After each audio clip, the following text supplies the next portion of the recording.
In today's lecture आज हम देखेंगे कि हमारे पास जो भी चीज़ें होती हैं, हम जो डेली लाइफ में यूज़ कर रहे होते हैं, हमारी जो बॉडी है, जो भी हम केमिकल यूज़ करते हैं, उसमें बहुत सारे बिलियंस ऑफ एटम्स मौजूद होते हैं। तो वो एटम्स क्या हैं, हम उनको कैसे देख रहे होते हैं, कैसे लोगों ने इनको डिस्कवर किया और ये सोलर सेल्स की रिजीम में कैसे रोल प्ले कर रहे होते हैं, इनकी अरेंजमेंट क्या है, इनका लैटिस स्ट्रक्चर क्या है,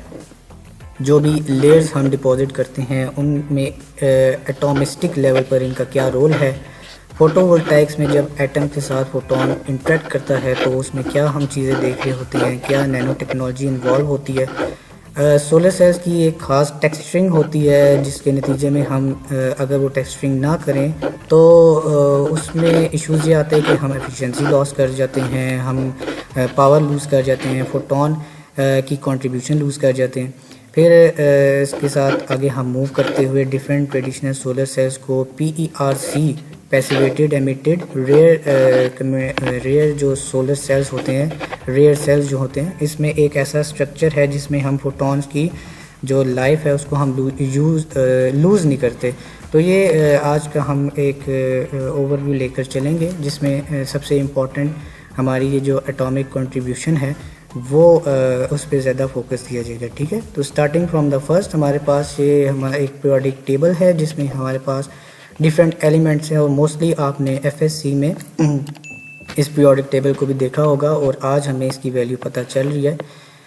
कि हम जब भी सोलर सेल्स वगैरह बनाते हैं, डिज़ाइन करते हैं, तो उसमें इन मटेरियल्स की क्या इंपॉर्टेंस है। एक मोनूमेंटल अचीवमेंट है, मेंडलीव एक साइंटिस्ट थे, उन्होंने 1869 में इसको इंट्रोड्यूस करवाया था, इसकी प्रॉपर अरेंजमेंट करवाई थी और करते करते डिफरेंट साइंटिस्ट भी आए थे, उन्होंने भी इसकी डिफरेंट अरेंजमेंट इंट्रोड्यूस करवाई। किसी ने मेटल्स सेपरेट किए, किसी ने हैलोजन सेपरेट किए, अल्कली मेटल्स फिर आहिस्ता आहिस्ता डिस्कवर होते गए। तो ये एक फाइनलाइज्ड पीरियोडिक टेबल आपकी स्क्रीन पर है जिस पे डिफरेंट एटम्स जो आज हम गैसेस की फॉर्म में देख रहे होते हैं, हाइड्रोजन है, हीलियम है, बोरॉन, कैल्शियम नाइट्राइड, तो ये इनकी डिफरेंट कंपोजिशन हम मेडिसिन में यूज़ कर रहे हैं, फोटोवोल्टाइक्स में यूज़ कर रहे हैं, सेंसर्स में यूज़ कर रहे हैं, फोटो डिटेक्टर्स में यूज़ कर रहे हैं। तो ये एक साइंटिस्ट की बड़ी मेहरबानी है मुख्तलिफ साइंटिस्ट पर कि उन्होंने ऐसे जो एलिमेंट्स हैं उनको डिस्कवर करके इस तरह से अरेंज करवाया। इसको रीड करने के डिफरेंट तरीके हैं, लाइक अगर हम इसकी थोड़ी डिटेल में जाएं तो आपको बॉटम राइट कॉर्नर पे एक एटम नज़र आ रहा है, इसके दरमियान में एक न्यूक्लियस होता है। तो न्यूक्लियस के अंदर डिफरेंट नंबर ऑफ प्रोटॉन और न्यूट्रॉन होते हैं। ठीक है, सबसे पहले हम बात करते हैं कि हमारे पास जो नंबर ऑफ प्रोटॉन है और एटॉमिक जो मैस है वो लेफ़्ट से राइट पर इंक्रीज़ कर रहा होता है। हमारे पास हाइड्रोजन है तो लेफ़्ट से राइट पर आपने जाना है, हीलियम है, ठीक है, देन आप लेफ़्ट से राइट पर जब आप जाएंगे तो वापस आपने 3, 4, 5, 6, 7, 8, 9, 10 इसी तरह ये करते करते जब आप यहाँ पर पहुँचते हैं, ये जो पिंक कलर का आपको ब्लॉक नज़र आ रहा है 51 से 71, यहाँ पर क्योंकि ये एटम्स पूरी तरह अरेंज नहीं हो पाए थे तो इनको इन्होंने सेपरेट रख दिया